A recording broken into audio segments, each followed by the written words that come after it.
현재 시간 1시 31분 지나고 있고요. 상황실에서는 이건희 차장님과 함께할게요. 어서 오세요. 네, 안녕하세요. 네, 안녕하세요. 이제 한 주의 끝이고요. 오늘 금요일장 좀 상승폭이 다소 코스피 쪽에서 둔화되긴 했지만 그래도 우리는 그 안에서 수익을 낼 수 있는 출구를 찾아보도록 하겠습니다. 첫 번째 상황실부터 들어가 볼게요. 삼성출판사 저작권 승소 때문에 오늘 급등을 했어요. 물론 뭐 좀 윗꼬리가 달리긴 했는데 아기상어 저작권 승소 내용부터 한번 짚어볼까요?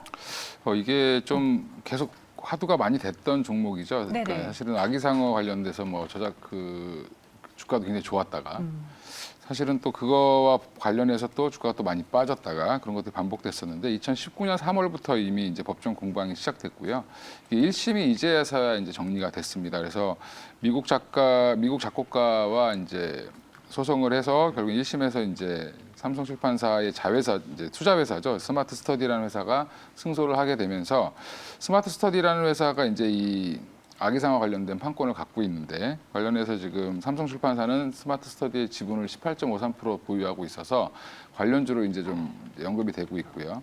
이 관련해서 지금 뭐 그 스마트 스터디 관련해서 지금 여러 가지 이제 또 이슈들도 좀 남아 있긴 한데 여전히 삼성출판사 오늘 좀 과하게 올랐다가 사실은 좀 뉴스에 올랐다가 좀 조정을 받는 그런 장중에 좀 빠지는 모습을 좀 보여주고 있는 상황인 것 같습니다. 네, 2019년 3월부터 법적 공방이 벌어졌는데 일단 저작권 승소를 했으니까 우리가 걱정했던 부분이 한 부분 덜어낸 거잖아요. 그리고 우리가 또 봐야 되는 게 스마트 스터디가 그렇게 된다면 미국 상장에서도 조금 더 속도를 내지 않겠느냐, 더 기대감이 커질 수 있거든요. 예전에 쿠팡 상장할 때도 국내 증시에서 쿠팡 상장 관련주, 마켓컬리 관련주 찾느라 힘들었습니다. 저희 그러면은 이 스마트 스터디 상장 관련주로 삼성출판사를 봐야 되는 건지요? 일단 뭐 관련주로 엮인다면 삼성출판사밖에 없겠죠. 사실은 네. 없을 수밖에 없는데 일단 나스닥 상장 이슈는 좀 더 지켜보실 필요가 있을 것 같고 관련해서 이제 아마 스마트 스터디를 좀 찾아보시면 관련 내용을 뭐 여러 가지로 이제 투자도 받고 투자도 하고 뭐 해가지고 지금 굉장히 복잡한 상황이고 아직까지는 이제 뭐 나스닥 상장에 대해서 기대감은 있지만 진행 사항은 아직은 구체적인 건 아직 없는 상황이고요.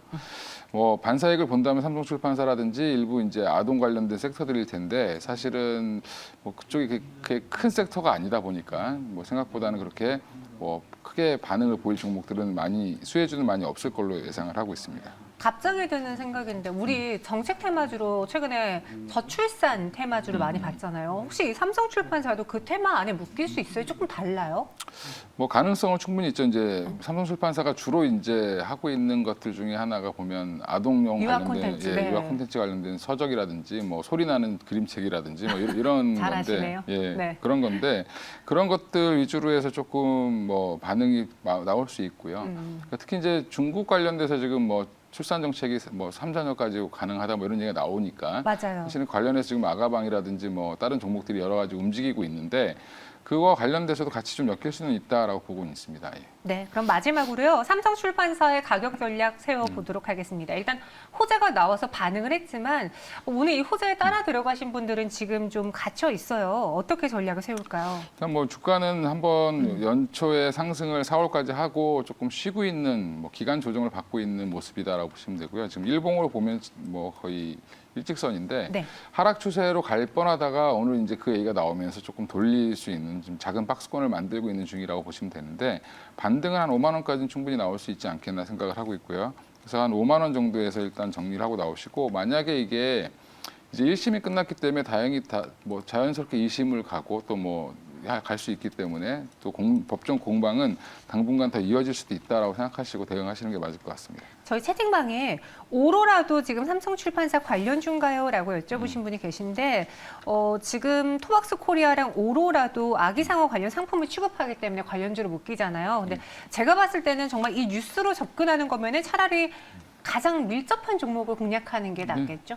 가장 대장인 삼성출판사를 보시는 게 맞고 오로라는 사실 유아 친구들이라고 해서 다른 캐릭터를 밀고 있는 회사고 주 네. 캐릭터가 거기이기 때문에 이쪽도 보면은 그냥 사실 자산 관련주 뭐 그다음에 뭐 오로라 같은 경우는 그 유아 친구들 관련돼서 지금 콘텐츠 관련주로 엮이긴 했는데 이것도 네. 마찬가지로 뭐 제로투세븐이나 아가방 컴퍼니처럼 움직이는 종목이니까 조금은 좀 무거울 수 있다. 그래서 단기의 트레이딩 영역으로 보시면 될 것 같습니다. 오로라 같은 경우. 네, 알겠습니다.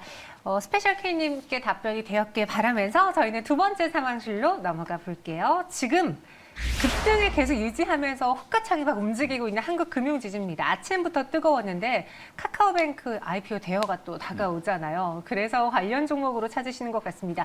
어떤 연관성이 있을까요?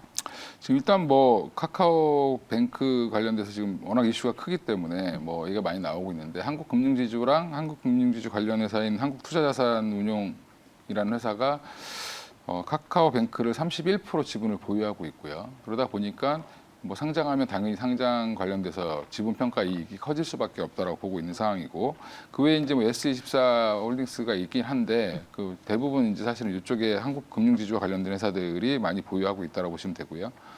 오늘 이제 급등한 이유를 보면 네. 이제 카카오뱅크가 이제 공모 희망 가격을 제출했는데 그 상단에 이제 수요가 몰렸고 수요 예측 경쟁률이 이제 기관들 상대로 봤을 때 1,700대 1 정도를 상회를 했습니다. 그래서 기관 수요 예측에 한 2,600조 가량 이제 청약 주문이 들어왔는데 그만큼 경쟁률이 치열했다라는 부분은 기관들이 서로 사고 싶어 한다라고 보시면 되고요. 그럼 공모가 상단이라도 사겠다고 하는 것들이 이렇게 많아졌는데 네. 그러면 당연히 이제 뭐 상장 시에는 좀 더 떠서 시작할 가능성이 높겠죠. 예, 그런 부분들을 감안해서 오늘 아마 그런 부분들을 반영해서 좀 올라오는 모습이라고 보시면 될 것 같습니다. 네, 카카오뱅크는 공모 희망가 최상단인 39,000원에 확정이 됐어요. 다시 말해서 그 가격이어도 살 사람이 많다는 거니까 이번엔 따상을 이뤄내게 될지 따상을 만들어낼지 혹은 그럼 비싸네라고 생각해서 또 많이 안 들어오실지 저희도 카카오뱅크의 상장 첫날이 기대가 됩니다. 그리고 이와 함께 은님이 이런 글 올려주셨는데 한국금융지주 오늘 팔아야 될까요? 다음 주까지 봐야 될까요? 상장되고 나면 이슈몰로 떨어질 것 같은데 라고 올려주셨어요.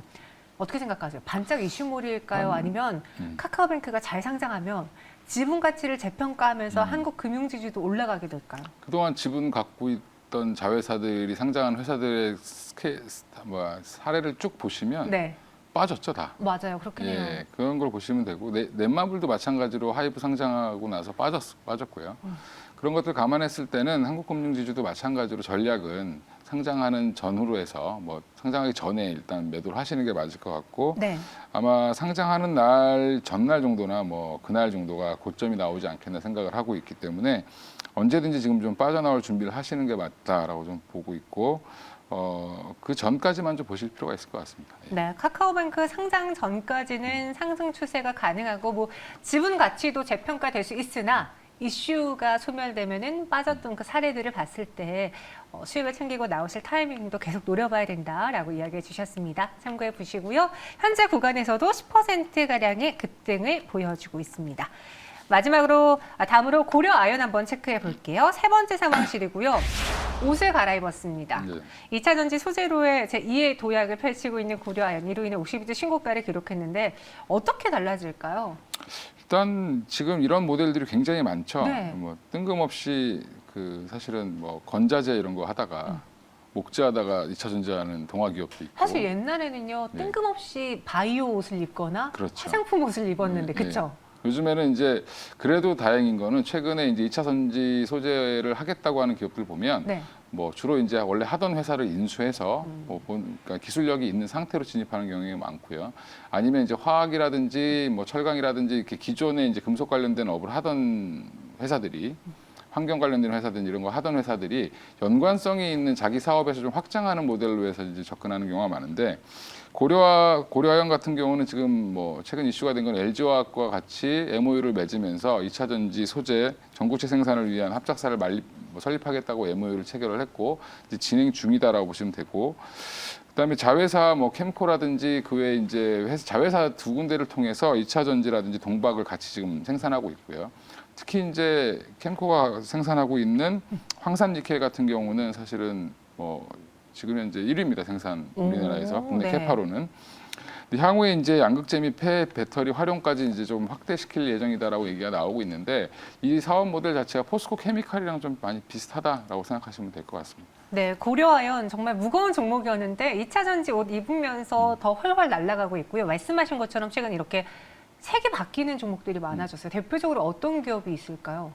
뭐 가장 대표적인 건 포스코 케미칼이 그렇게 바뀌었고요. 네. 그래서 워낙 고밸류를 받고 있는 상황이고 지금은 본업 플러스에서 지금 완전 2차전지 소재 업체로 지금 탈바꿈하고 있는 중이고 네. 그다음에 이제 뭐 좀 작은 업체들 중에서는 환경 관련된 이제 보시면 그 디젤 차량들 매연 저감 장치 만들던 E&D라는 회사도 E&D. 예.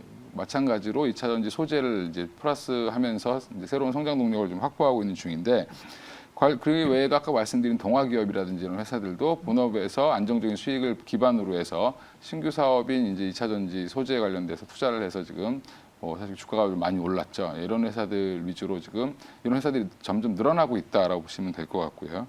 그만큼 이제 이쪽이 워낙 할 게 많고, 예, 저희가 이제 뭐 배터리를 저희가 다 만드니까 뭐 좋을 것 같지만 사실은 대부분의 원료를 아직까지 이제 이번에 고려아연이 얘기한 전구체 관련된 사업은 전구체를 가지고 사실은 양극재를 만드는데, 만들죠. 예, 그 전구체가 사실 90% 가까이가 지금 중국에서 수입하고 있기 때문에 맞아요. 그런 부분들에 대한 어떻게 보면 뭐 내재화를 좀 하기 위해서 고려아연과 협업을 하는 게 아닌가 생각을 하고 있고요. 그래서 전구체 가격도 굉장히 좋기 때문에 뭐 향후에는 뭐 좀 더 발전할 수 있지 않겠나 좀 개인적으로 보고 있습니다. 먹을거리가 많은 분야다 보니까 많은 기업들이 이쪽 사업을 계속 호시탐탐 노리고 있습니다. 그럼 고려아연 많이 오르긴 했는데 이 가치 재평가를 하면서 반영된 가격까지 왔는지 아니면 여기서 더 상승 여력이 남아있을지 궁금하거든요. 이건 사장님은 어떻게 보세요? 예전에 포스코 케미칼 주가를 한번 보시면 좀 될 것 같아요. 네. 근데 지금은 고려아연은 이제 좀 그 전기차 관련된 2차전지 소재 관련된 것들이 이제 반영이 되기 시작하고 이제 스타트하는 부분이기 때문에 앞으로 이제 2차전지 관련된 밸류가 계속 더 반영될 가능성이 높다라고 보고 있고요. 단기적으로라도 한 지금 올라가면 추세를 좀 쭉 이어간다라고 하면 지금 단계 너무 급등해서 뭐 조정은 나올 수 있겠지만 중장기적으로 한 64만 원까지는 한번 가지 않겠나 이렇게 뭐 많은 애널들이 얘기를 하고 있으니까 그 정도까지 보셔도 지금은 괜찮을 것 같습니다. 그래서 고려아연의 목표 주가는 64만 원으로 제시해 드렸습니다. 마지막 상황실 코웨이로 넘어가 볼게요. 확실히 실적 시즌이니까 또 실적이 나오면 그 다음날 리포트가 나오고 분석이 나와서 주가에도 반영을 시키는데 코웨이도 실적 성장을 이뤄내고 있습니다. 특히나 내수 부분보다는 해외 쪽 수출이 잘 나왔다면서요? 일단 그 우리나라 기업들이 주가가 한번 리레이팅 되거나 이제 밸류가 업될 때 보면 네. 대부분 내수만 하던 회사들이 수출까지 하게 되면 확 올라가죠. 그럴만 하네요. 네. 예, 화장품도 그랬었고 뭐 여러 가지 업종들이 다 그랬는데 코웨이 같은 경우도 보시면 사실은 국내에서는 거의 뭐 독보적인 1위 업체죠. 그리고 이제 렌탈 관련된 사업을 하고 있고 뭐 집에 코웨이 하나씩은 거의 다 있다라고 보셔도 될 것 같은데 이제 이런 부분들을 확장해 나가는 이제 단계에서 준비를 잘 했고요. 지금 미국 법인이라든지 뭐 말레이시아 법인 이런 쪽으로 지금 고성장세를 이어가고 있고 특히 말레이시아 같은 경우는 최근 몇 년간 한 20에서 30% 고성장 계속 하고 있고 인도네시아는 지금 초창기인데 이제 막 시작하고 있는데 이쪽도 만약에 이제 조금 성장이 되기 시작한다라고 하면 빠르게 좀 성장할 걸로 예상을 하고 있고요. 그래서 지금 보면 해외 매출이 워낙 좋아서 네. 향후에 이제 코웨이 사업 모델 자체가 단순히 물건을 하나 파는 게 아니라 계속 어떻게 보면 구독 경제 비슷하게 가는 거기 때문에 이런 부분들이 좀 점차적으로 확대될 가능성이 높다. 한번 커진 파이가 줄어들기 좀 어려운 그런 사업 모델이다 보니까 좀 더 뭐 꾸준히 가지 않겠나 생각을 하는데 네. 주가는 여전히 보면 지금 되게 일봉 보시면 굉장히 많이 올라온 것 같습니다. 최근에 한 6만 원대부터 지금 8만 원대까지 올라왔으니까 되게 많이 올라온 것처럼 보이지만 코로나 이전 가격까지 못 온 몇 안 된 종목 중에 하나입니다. 예, 지금 코로나가 터졌을 때 빠졌던 시기가 그 전에 거의 한 9만 원대 유지하던 종목인데 네. 아직 9만 원이 안 왔죠. 예, 그래서 어떻게 보면은 그 부분을 돌파해서 더 갈 걸로 예상을 하고 있고요. 목표 한 10만 원까지는 충분히 가지 않겠나 이렇게 생각하고 있습니다. 네, 목표 주가 10만 원 제시했습니다. 최근에 의료기기도 그렇고요. 치과 치료도 기기들도 그렇고 해외 시장에서 매출이 잘 나오면서 주가가 또 바뀌고 있거든요. 코웨이도 한번 눈여겨보도록 할게요. 목표 주가 10만 원 제시해드렸고 이건 사장님은 여기서 인사드리도록 하겠습니다. 오늘 말씀 고맙습니다. 예, 감사합니다.